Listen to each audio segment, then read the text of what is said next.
Thank you all for coming. My name is María Corina Machado. I'm a professor at the law faculty, and today we're here to discuss the 2025 Nobel Peace Prize that was awarded to María Corina Machado for, quote, promoting democratic rights for the people of Venezuela and for her struggle to achieve a just and peaceful transition from dictatorships to democracy. And we have distinguished researchers and experts on Latin America and Venezuela with us today to discuss the Peace Prize, to discuss Machado and the situation in Venezuela. In the panel we have Benedicte Bull, a professor in political science at the University of Oslo, and she has conducted extensive research on elites, institutions, and political change in Latin America. Then we have Leif Marstein Træde. He's a professor and the head of the Department of Comparative Politics here at the University of Bergen. And he researches on political institutions, human rights, democracy, and political crisis in Latin America. And then we have Ramon Dunmol Barreto Pirela. He's a lawyer and a political scientist, and he is currently a PhD candidate at Oslo Met, specializing in migration and refugee law. I would like to start by asking Benedicte, can you explain to us the context for the decision to award the Peace Prize to Machado? Who is Maria Machado, and what is her role in the struggle for democracy in Venezuela?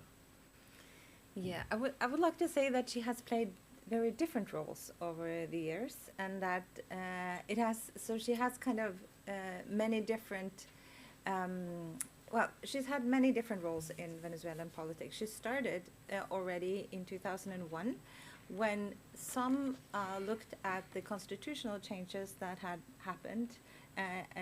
Hugo Chavez was elected president. He started in 1999, as most of you would know, and started a new constitutional process. There was a new constitution with many different changes, but some that could indicate further powers in the hands of the president.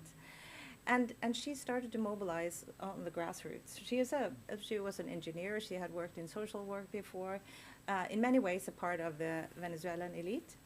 And then little by little, she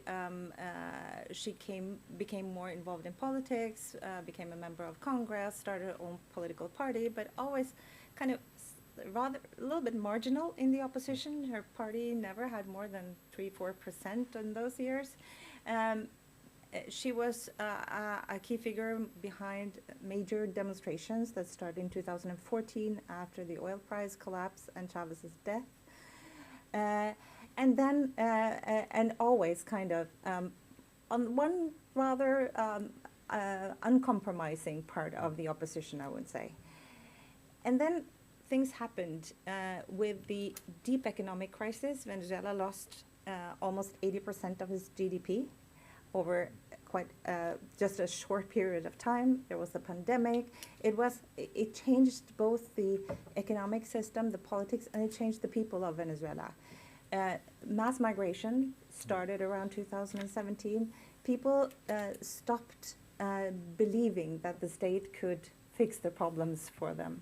And then came a dialogue, we can go back to that, an agreement about presidential elections in 2024. And Maria Corina used that as an opportunity to remobilize the Venezuelan people. I would say Venezuelans had been kind of apathic politically for many years. They rejected completely the government, but also didn't trust much the opposition. And she was able to sort of mobilize people, especially around the message that she would bring change. She would be able to bring their families back home. Because now, as we know, almost 9 million Venezuelans have left the country. A little bit less back then, but not much. And then she became this unifying figure because she was so popular among people. She organized, and created an idea of hope and mobilized both the sort of electoral witnesses and made people go out to vote in the elections. And then the results we can maybe talk about later, but those are briefly summarized some of the roles that she has had over the years. And she was barred by the regime with a Supreme Court decision from running in the election, which is a typical move for autocratic regimes in denying the opposition a chance to run. But she was still the lead figure in these very tainted 2024 elections. Yes, absolutely. I mean, she's been excluded. She's been barred and excluded over many, many years. I met her myself in January 2024. Then there was still a tiny little hope that they would be able to register her as the candidate, but most people thought the government is going to think of some way to exclude her again. She has been stripped of all her political rights, her passport. She's not allowed to fly internally, so she's been excluded for many years. But she was of course barred from being the candidate, but they had Plan B and C, and they eventually managed to register Edmundo González, a rather anonymous retired diplomat. But she continued to campaign with two photos, one of herself and one of Edmundo González. So I think most Venezuelans knew that a vote for Edmundo would be a vote for María Corina.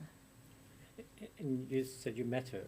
What's your impression of her? What kind of person is she? She was then in very much political campaign mode. And you know, I've met lots of politicians in campaign mode, and they think, how can I use you? For what purpose? But also very, very kind of strategic, committed, organized, and dedicated. It's her whole life. It is what she breathes and eats and drinks for 24 hours a day.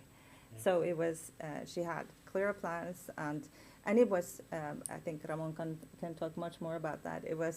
It was hindered by the government in any thinkable way. When I was there, they had been on a campaign trail, and she just got a phone call that the restaurant where they had gathered people, it was closed by the government the day after they left. And that happened all the time. All of these kind of, any thinkable way that you can hinder the campaigns to go on.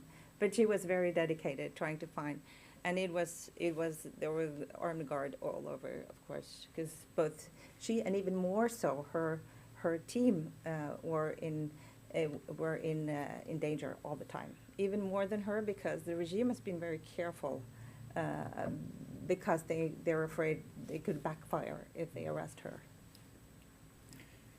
But the 2024 election really brought Machado, but also the democratic struggle in Venezuela into the limelight, because the election was tainted. But you know, Venezuela is not the only autocracy. I've been observing elections in countries where you have exactly the same situation, where there is no, the regime may be careful in the treatment of the opposition in public, but you have still brutal repression, and the regime managed to rig the election so that they win. But in 2024 in Venezuela, you had a completely different outcome, and perhaps due to the ingenious tactics and measures by the opposition. Perhaps, Ramon, can you say something? Absolutely. Yeah. Yeah, absolutely. I very much agree with what you have said. At the same time, it is precisely that difference that makes her work worthy of a Nobel Prize, right? Worthy of a Peace Nobel Prize. For us, it hasn't just been a sort of apathy that we have had back home. It is also a system of fear where we are facing in Venezuela. So we have always had hope inside of our DNAs, but we have had to conceal that hope. And the fact that she was able to remove that and to raise our spirits in the way that she committed not one, not two, but 600,000 people to be there in the fields, just guarding those ballots, that is worthy of a Peace Nobel Prize. And this is with the context that Benedicta has just described, right? Obstacles all along the way, every single obstacle possible. And obstacles that risk the life and the freedom of those that were surrounding her. People that were not necessarily politically active, but they were just providing her food on her way as she was passing by in the country. So those restaurants, for example, they were closed. But that was the least of the consequence. We must address that after the elections, not just before, but also after the elections, when we tried to make our decisions being respected, over 2,000 people were arbitrarily detained just in the next 48 hours of the elections. So this is the context that we're dealing with.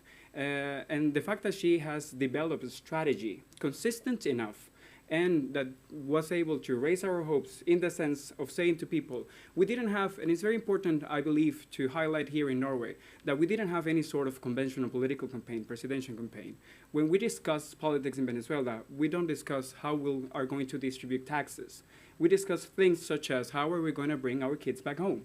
And this is exactly the type of slogans that she was able to raise in order for people to back her up. And it was only due to the immense backup that she had from the people, with every single institution, the military powers, the system of terror that we have in Venezuela against her, that we managed to safeguard those values that are now the proof, undoubted proof, that we won that election. And this can become some sort of formula that can be used in other contexts, as you have described as well. And this is, yet again, very worthy of a peace prize. Peace, in our case, comes afterwards when we have the democratic conditions. In autocratic contexts, as the one that we have in Venezuela, peace is just the flip side of democracy. So there's an important connection to make there. Okay, can you say a bit more on exactly what Machado and her movement did to prove the election fraud? Because this is a problem for many, in many countries where you have an autocratic regime. They do hold elections, there are electoral autocracies, but it's so hard to prove decisively the scale of electoral fraud. I've been observer in Azerbaijan, another electoral autocracy, where you could see ballot stuffing all over the place, but you couldn't, it is very hard to prove on a grand scale the fraud. But in this case, they could prove the electoral fraud, which again allows you to prove that the Maduro regime is not a legitimate regime. They have no support in the people, which then allows you to get international support. So can you say a bit more about exactly what they did? Well, I will try to avoid a very technical debate on the Venezuelan electoral system, but simply put, we have a dual system in which we have an electronic base when you vote, but you also receive some sort of receipt from that machine when you're voting. So what they did was to collect all of those receipts. That sounds like a simple task to do, but not when you have a gun behind you, right? So the fact that all of these people also, and it's also important to make these connections here, this wouldn't have been possible if it wasn't because of the facilitation of many of the military agents that were out there. That shows at the same time that when the time comes, they might know which side to take, such as they did at that exact moment when they allowed those witnesses to have those ballots with them, to those receipts with them, and then being collected, being digitalized in order to prove that, and they managed to collect over 80% of the total amount of those ballots.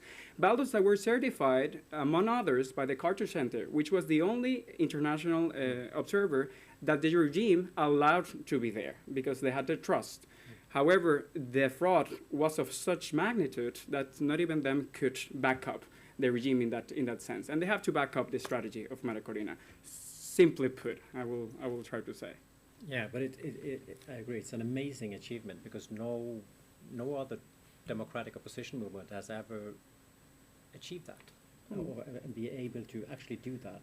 And if I might be able to say a small thing here, this can be replicated. We saw, obviously, there are many differences, but we saw over a month ago an election in Cameroon where the opposition in some way replicated this technique. So yet again, this goes back to the point that this type of a strategy is really worth it of the recognition of the Nobel Committee, in the sense that we can raise the spirits not only of the people in Venezuela, but every single person that is struggling with democracy back home.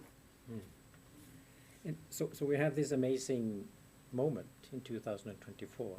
But then I noticed one sentence in the reasoning by the Nobel Committee, saying that Venezuela has evolved from a relatively democratic and prosperous country to a brutal authoritarian state that is now suffering a humanitarian and economic crisis.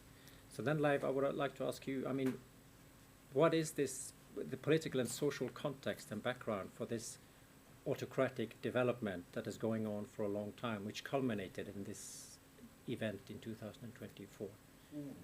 I think small question. Yeah. I think Benedicte touched upon some of the developments, and of course, if you go back in history, we can say that Venezuela definitely was prosperous. But for instance, the election of Chavez back in 1998, 1999 is also the result of a socioeconomic model that was faltering. So Venezuela was during the 60s and 70s, a democratic beacon in Latin America, and a prosperous one, right?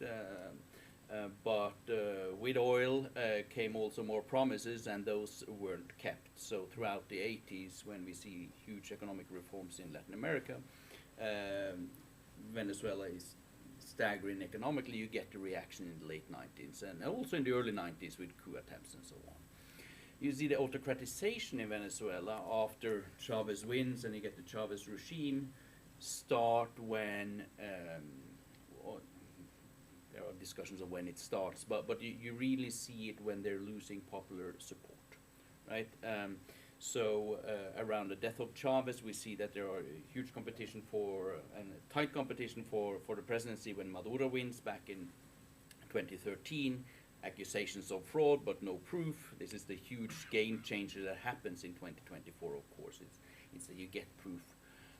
You see in 2015, towards the end of 2015, with the parliamentary election, the regime loses out to an opposition. The opposition wins 2/3 in the parliament. And this is, for me, when the regime turns autocratic. 2/3 majority would give the opposition power constitutionally to do what it wants. So that is when you see that institutionally the autocratization begins by hindering the opposition to take the seats, by sidestepping parliament, writing a new constitution, these processes.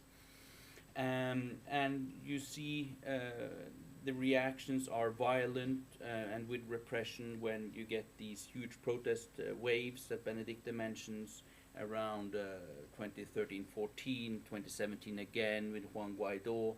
This is when you see mass arrests, and of course then you get mass migration as well. So it's a process that's gone over time. It's been dynamic in terms of actions from the opposition, response from the regime, and it's gone downwards on an autocratic path for quite a while. And again, I totally agree with what's being said. The big game changer here is of course the demonstration of fraud, which is extremely difficult. And I think that for us who've been following Venezuela for many years, we've seen this, but in Norwegian press, it's not that much attention to Venezuela. And I assume this is the same in many other countries, but this is when the world can say that finally, well, conclusive evidence, the regime is autocratic, and let's end those debates and move on, even though the regime hasn't moved on, of course. But apart from this, the issue of the election fraud, is there something that distinguish the democratic movement in Venezuela from other democratic movements in the region? Is there? I'm asking big questions. But yeah, well, there's been a lot of debate on the opposition in Venezuela. Benedicte and I have been discussing this, and many others as well. And for me, at least, I think the opposition has gotten been criticized too much, really, in Venezuela. It's really hard to fight an autocratic regime. It's really hard to be the democratic part in such a struggle and not overstep. And if we look at it comparatively and even historically, I would say it stands slightly out for being relatively non-violent. All right, we could have responded by organizing a guerrilla movement or using systematic violence and so on and so forth. We've seen that in neighboring countries. We saw that in Central America. We've seen it in Peru and so on and so forth. So in that sense, it's been relatively non-violent, but it's been a movement that's had a hard time of joining forces on a joint strategy. Benedicte mentioned that María Corina has been a hardliner against negotiations, for instance, over many years, benefiting from the result of the same negotiations because the elections in 2024 was a result of it. But it split along lines whether or not to negotiate with the regime with or without external help. Norway has been a part of that. And it split along lines of using mass mobilization from time to time. It split along whether or not to participate in elections. I think one of the large areas that did was not participating in the 2005 or was it 2006 parliamentary elections. And there you see many reforms that are sending Venezuela in an autocratic direction in that period because the Chavez regime had full control of parliament. So it has split along several of these very important instances of what to do, what's the best answer, what's the best strategy to meet this regime, and that's of course it's really hard to join forces under such. It's not always been as tough as in 2024, but it's always under a huge amount of pressure. So I think it's been, for an opposition movement meeting an autocratic regime, non-violent, but it's really struggled with getting together a coherent strategy over time. And that may be the opposition's fault or the regime's fault, but yeah. So, but just to compare it, I think there's two things that stand out in the case of Venezuela that if you should compare it to other cases in Latin America. And one is that there wasn't a kind of major coup d'etat. It was what we call democratic backsliding. It took years. It took many more years than it is taking now in the U.S. It took going from democratic to a hybrid regime to being autocratic. I would say 2017 is the kind of dividing line when they established a so-called Constituent Assembly to set aside the National Assembly that was controlled by the opposition, and then kind of throwing the country out in an institutional vacuum in a way. But it took many years. And so it wasn't like, for example, compared to Chile, where there was tanks and mass arrest and killing the first day of the new regime. And the other is that it has been in not necessarily a very stable alliance, but it has been backed by the U.S. From time to time. And that is also kind of, it is a complicated narrative in the Latin American context, because you don't see the sort of the allies of the U.S. as the victims. It's easy also for the government to sort of to taint it as the puppets of the imperial North and all of that, those discourses that we've heard over and over again, and so in comparative terms, I don't think. I mean, in Cuba, of course, you also have an opposition that works against a regime that is the enemy of the U.S. But because of the history of Cuba, they don't. I mean, you don't have an organized opposition because you haven't had any democracy for so many years. So, but I think also, I think there's major errors that the opposition has done, but also, for example, the coup in 2002, I think most people recognize that that was an error. It was, and also I believe that the support that parts of the opposition has given to external sanctions have mainly had the effect of splitting the opposition and weakening support for a kind of coherent strategy in the eyes of many Venezuelans that are suffering from those sanctions. So there's errors, but at the same time, it's been. I hope I don't misquote Mandela, but I think he said that it's the oppressor that decides these strategies that are possible to use. So it's been so many and it's so many different hindrances against organizing an opposition, and not only those that are super obvious. It's been everything from pressure at the workplaces, kind of penetrating the society in many ways. But I think it's very interesting what you said. This is a situation of democratic backsliding. It's not a traditional coup d'état. And then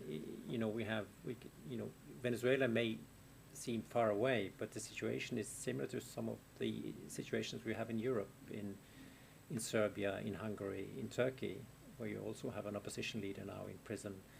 And maybe some of these strategies that they did employ in Venezuela, not boycotting the elections, trying to observe the elections and to prove election fraud, that may also can be transferred to other countries as a lesson of democratic resistance.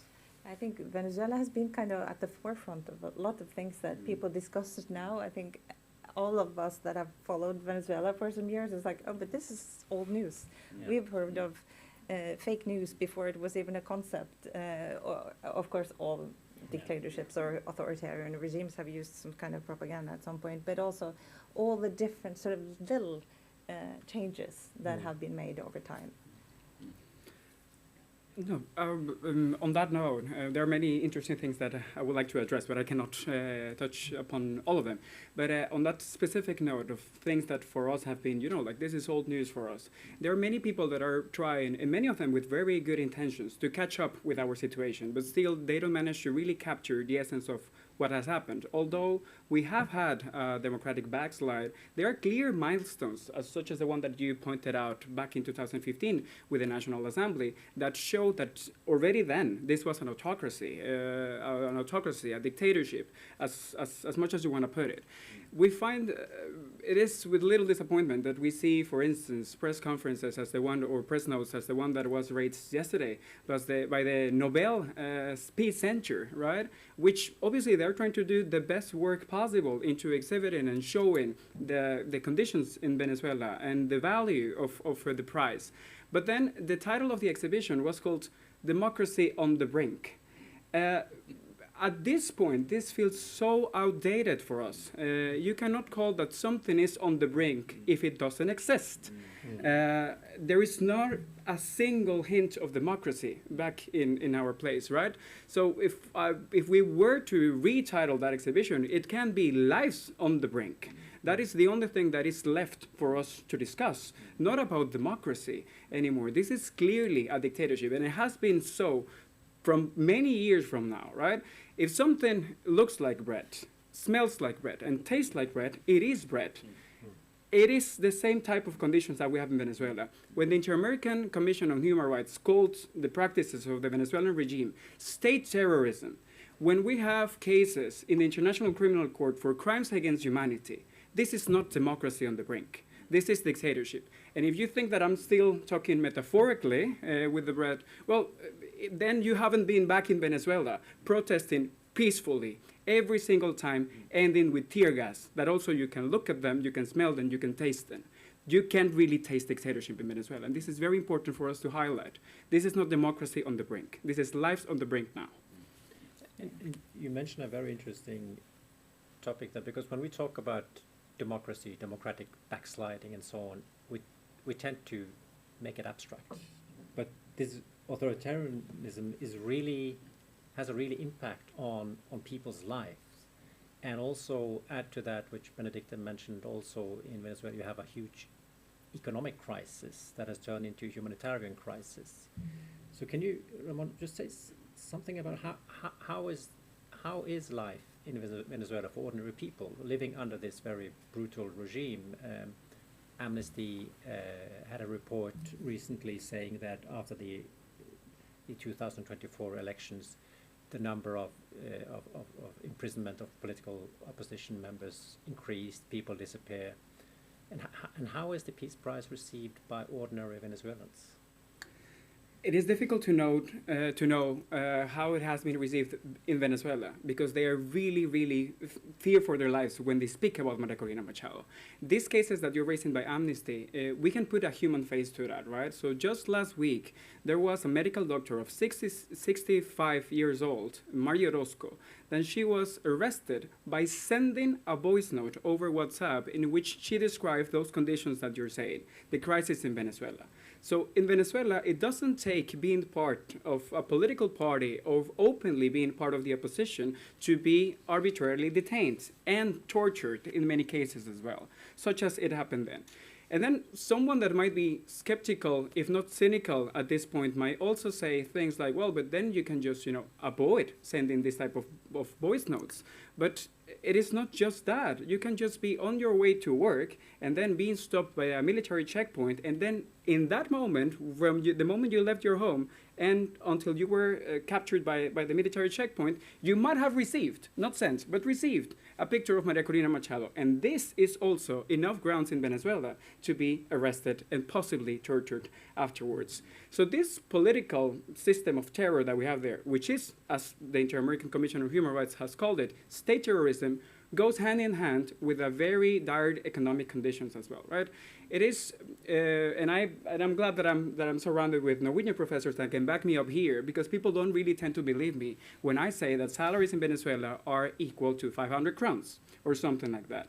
With hyperinflation, then when I was still back home, you wouldn't see price tags in the stores because prices were changing by the minute. So it was only until the moment that you arrived there to the cashier that you will know how much you were supposed to pay. In many cases, then you already didn't have the money enough to pay for that, so you have to leave it aside, right? So we have been destroyed to some sense in two different grounds. One is the economic and also the human rights systematic violations that we have had back home. And this continues. So it's difficult to know how they have reacted, but we can very proudly say here openly that we have reacted very happily to the recognition of our struggle. But maybe I can just add to that.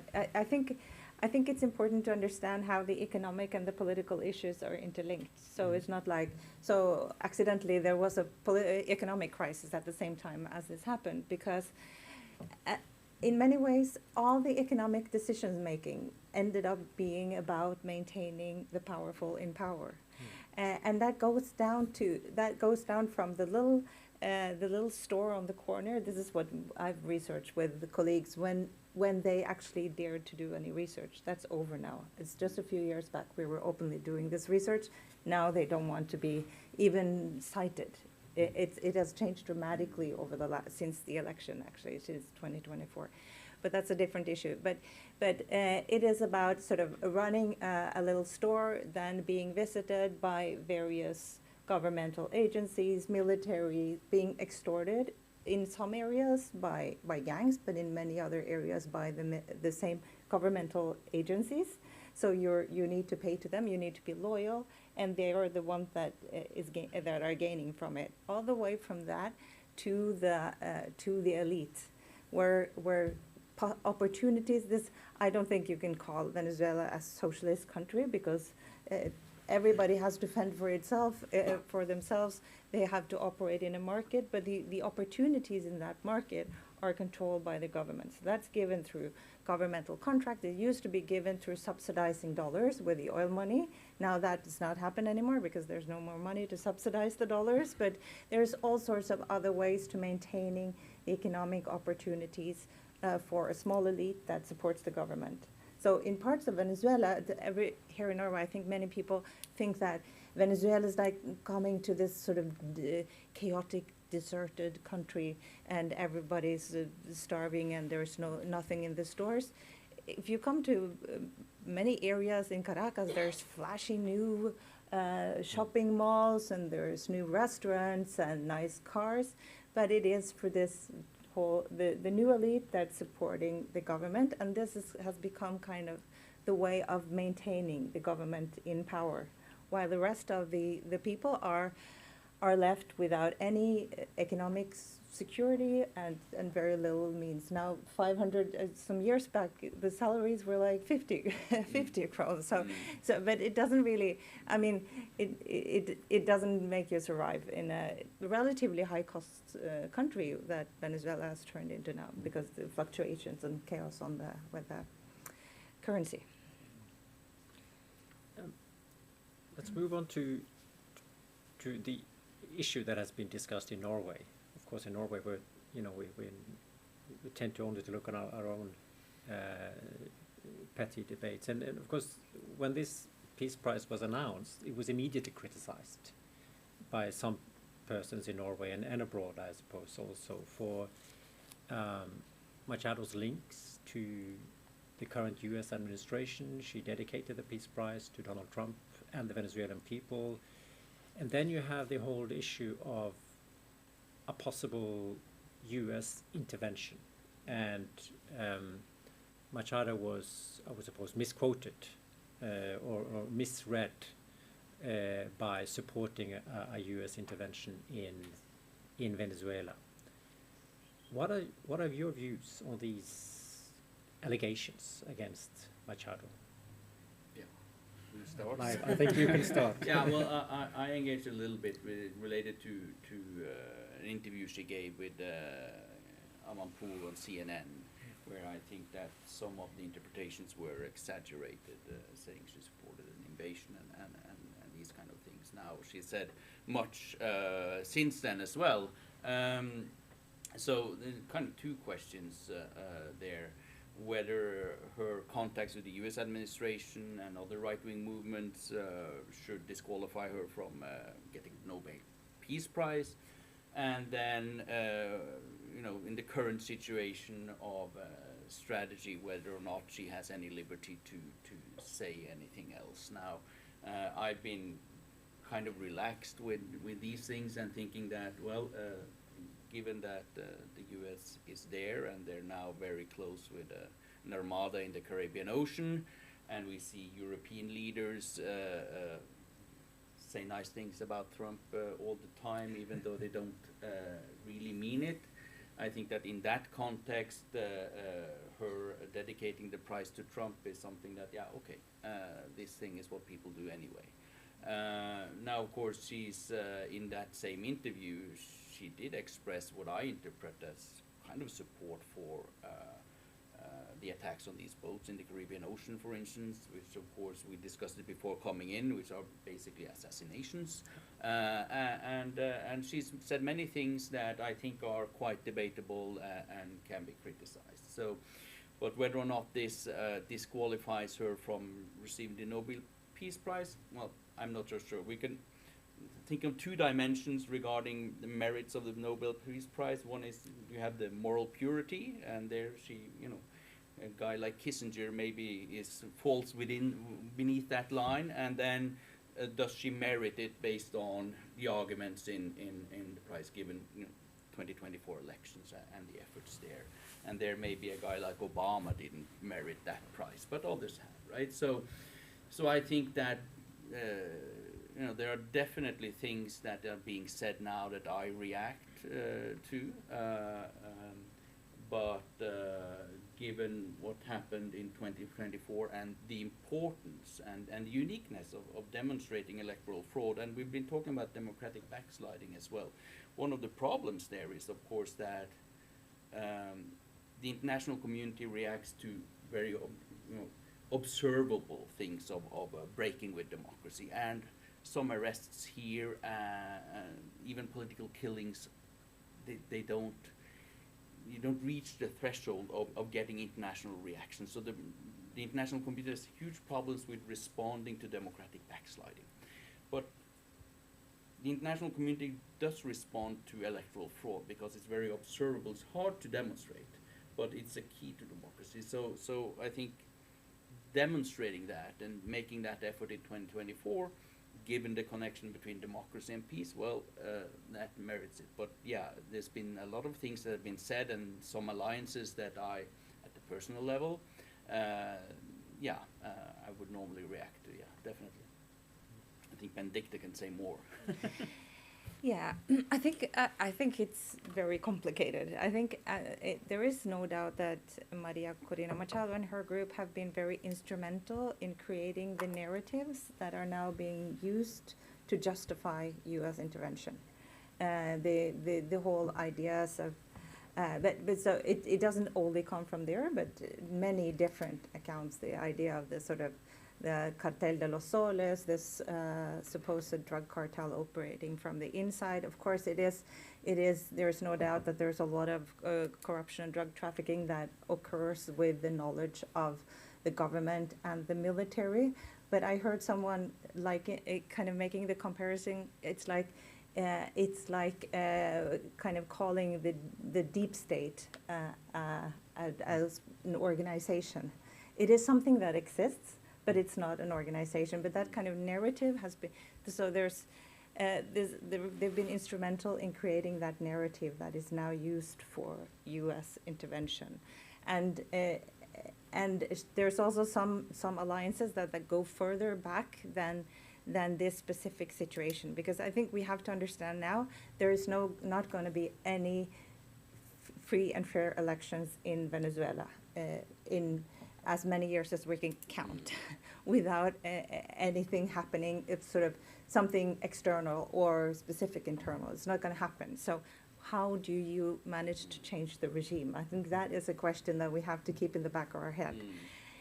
Still, I find it problematic, the alliance with Likud in the midst of the Gaza, the sort of the most horrendous genocide we've seen in our generation is going on with by the Israeli regime run by the Likud party. I think that is problematic. There are some of those other alliances that I find very difficult to align with a Nobel Peace Prize. But seen in isolation, what has happened in Venezuela definitely merits it. It's looked at in the larger global context. It can be questioned. But so there's no simple answer to all of that. I'm having a hard time speaking at last because then I have to respond to many things. But perhaps the most important thing that I need to make my difference here is when saying that all of these drug operations and human trafficking and everything possible that you can think is happening in Venezuela doesn't happen with the knowledge of the regime. It happens with the facilitation and the protection of the regime. And that difference is key here, because they do participate actively in these criminal networks that we have in Venezuela and outside as well. That is on the one hand. On the other, I believe that the main takeaway that we can provide here is that binaries are very dangerous. We are not supposed to be here saying it's one thing or the other. She is on a very complex position, right?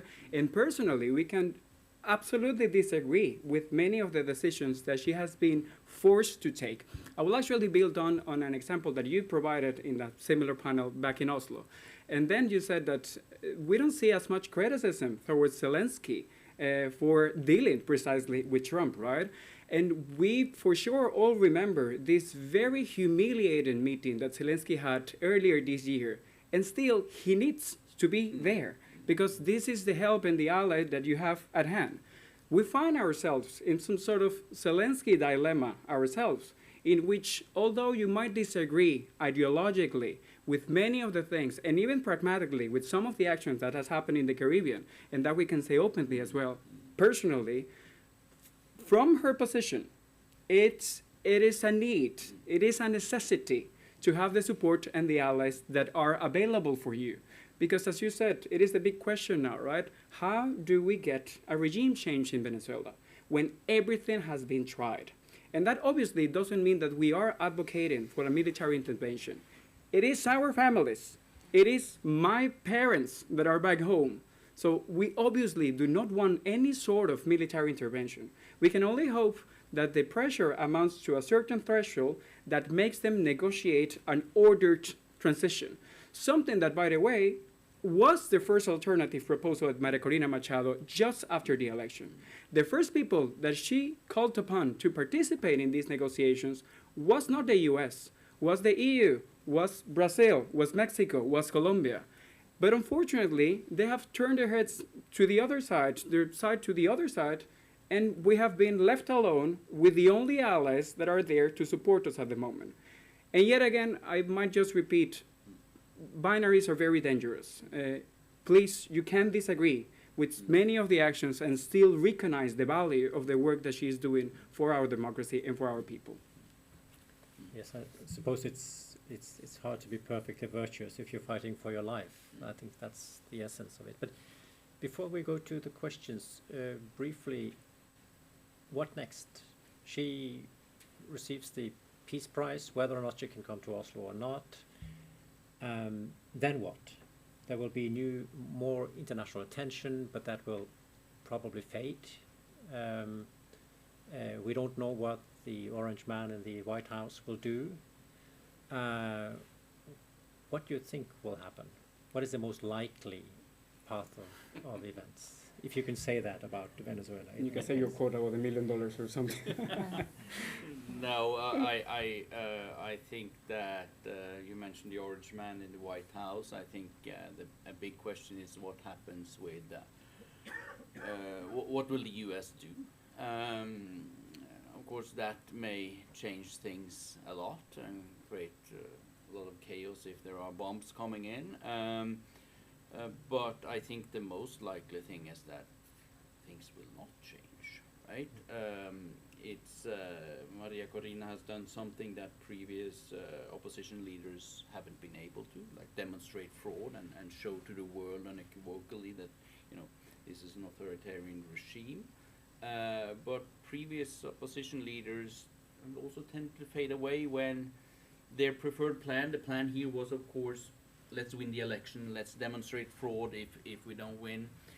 She gave the voters and Venezuelan people hope, but unless she can also produce change, there's a likelihood that her leadership also will fade away in the opposition, like the previous one had faded away, with Leopoldo Lopez, Capriles, Guaido, many of them, when the strategy chosen hasn't produced the results. So it's really hard to remove an authoritarian regime if they're not willing to step down under force or whatever way. So I think the most likely,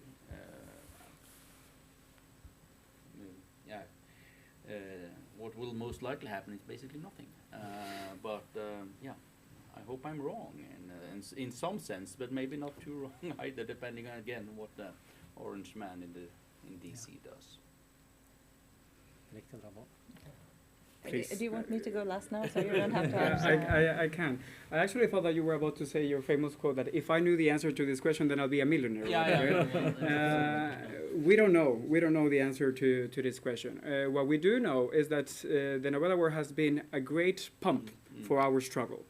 Finally, after so many years of struggling to get into the news outlets here in Norway, we don't have to do that anymore. They come to us at this moment, right?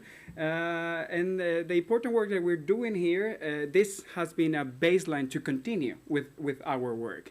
And it's important to highlight and to invite everyone in Oslo, at least, and those that can attend to participate in the activities that we are organizing or also participating as well as part of the committee. To be there in the agenda, it's something that is extremely valuable because we struggle a lot with so many different conflicts across the world to have that attention, right? And this is an attention that we must capitalize in the best way possible. Perhaps one final note. We have seen how previous leaderships of the opposition, the support for those leaderships, has disappeared more or less overnight. This hasn't happened with María Corina. And although there is a high risk now that it might happen, I believe that we, the Venezuelan people, have been educated enough in this political sense, and it is our work and our job to educate others as well in this regard, to acknowledge that she has done everything that can be done in order to have this support. She has been very much consistent in her strategy, and this is the recognition that she receives. So even if the upcoming actions might fail, she might still have the recognition, the support, the respect of many people that recognize that she did everything with her life in order to achieve democracy back in Venezuela.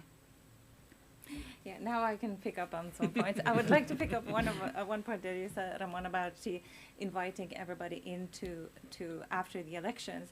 I mean, that is not quite true. She had been criticizing consistently the mediation by the EU, by the Norwegians, in fierce ways, and anyone that were kind of expressing alternative routes to a change than she favored. So it's not quite like she was inviting everybody in and only the US stood left. But it was an extremely difficult situation, and she was, I mean, there were many countries that chimed in on rejecting the election results, but it was also not easy. I mean, for the Norwegian government, they were excluded both by parts of the opposition and the government. So it wasn't that easy to sort of join in and trying to resolve the situation.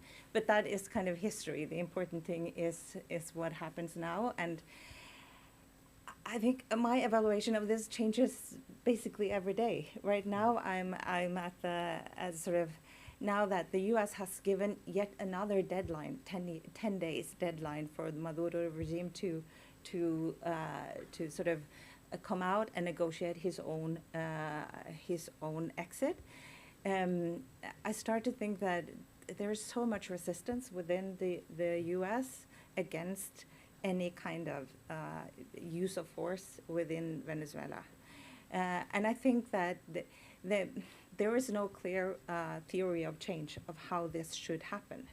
I think some has believed in the theory of change as pressure, and then some will withdraw within the military or the Maduro regime. It might still happen, but it doesn't look very likely without some kind of intervention. But then again, it's extremely unpredictable. So anything can happen between now and December 10th, when the prize is going to be handed out. And we also don't know. I mean, we discussed that before you came in here. María Corina says she's going to be here, but nobody really understands how she's going to not get out, but get back in to Venezuela. And she knows very well that if she joins the hundreds of exiled politicians from Venezuela in Miami or Madrid or Bogota, she's finished. And she has expressed that very strongly. And I really think that she is so personally convinced of this that she's not going to take that risk of not getting back in. Thank you for this. We still have time for some very short questions. There's a mic that can be passed around, so if you have questions to our panelists.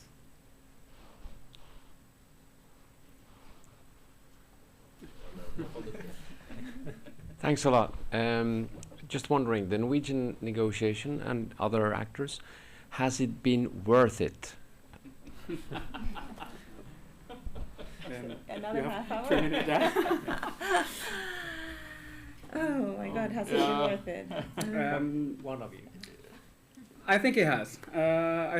And that allows me to go back to that specific point. She did invite it, Brazil, Mexico, and Colombia to participate just after the elections. She has been part of previous negotiation rounds as well, and that ended with the Vatican round, in which Pietro Parolin stated that there was no real political will from the regime to have any sort of compromise. So this is very important to highlight. She has not always been reluctant to any sort of dialogue. And when it is possible to have this dialogue, such as just after the elections, she calls for it. That is one point. And second, I believe it has, because it was due to the Norwegian-led negotiations that we had these previous elections. And now it's obvious to absolutely everybody that we have the dictatorship back home. And we can call it by its name, and we can fight it by its name as well. One more question. Thank you for a great debate. I totally sympathize with the fact that Venezuelans want to get rid of Maduro, 100%. And I sympathize with all your arguments that she has done a wonderful job in trying to do that. My question is, do you deserve the Peace Prize if you are willing to overthrow the government by use of external forces, risking, at worst, a bloodbath in your own country, and supporting people who carry out genocide, as Benedicta brought up? So the question is, no question that this is a fight for democracy, but do you deserve the Peace Prize in line with the testament of, Alfred Nobel? Yes or no? I think yes or no. Yes or no? then If you were in the committee, would you give her the Peace Prize? 100%. 100%. Yes answer. And the framing in that sense is skipping a very important episode. It's not that she's willing to have some sort of intervention. The fight and the recognition that the committee has given her is for not willing any sort of intervention, for wanting a democratic transition through an election that has been stole by the regime. So it is this great achievement, waking up an entire nation that has been under a system of terror in order to fight for democracy, which is worth it of a Peace Prize. Absolutely worth it. And yet again, you might want to go back to my example of the Zelensky dilemma. Many of the things that she might be doing might not be through her will, but through the needs of having these allies. Can I just add from a legal point of view? The current government is not a legal government. It has zero legitimacy according to the law, Venezuelan law and also international law. So the question, overthrow a government, well, it depends who is the government, who is the legitimate government. After the 2024 elections, it's quite clear that it is the opposition that should be able to decide who will be invited into the country or not. It is not the Maduro government.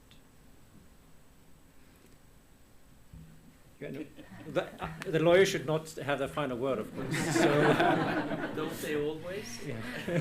yeah. I'm very split, but I think one has to go a little bit further back in history as well, because it is not the first time. She also called for or tried to make the Venezuelan Congress use the article that allows for international intervention back in 2019, where there was not the same. There was a different situation, but also one that was very complicated in legal terms, because then the argument was also that there was no legal government, and thus it was Juan Guaidó in 2019. There was, but so I think, but I think and I think because she has done both. She has tried every possible means of a democratic transition. There's no doubt about it. She's also tried other means that are less justifiable, I think. And in a global situation, I wished that she could have also been clearer on some of the other major cases around the world. I don't put it on her just all to save Venezuela and save the rest of the world as well. I don't do that. But for example, the situation in Gaza, it is or threats against democracy that are not against sort of so-called left-wing dictatorships such as those in Venezuela. To be as a Nobel Peace Prize winner, I wished it was a little bit more principled and not directed towards one kind of threats to democracy when we have many threats to peace and democracy in the world. But again, it's a lot to ask from one person. Well, can I and No, I think the context is really important here, and it's really hard for us who live here to morally judge a person like María Corina or the members of the opposition who seek alliances where they may get them, because the overarching goal here is to get a democracy, and then you seek the alliances that are willing to support you.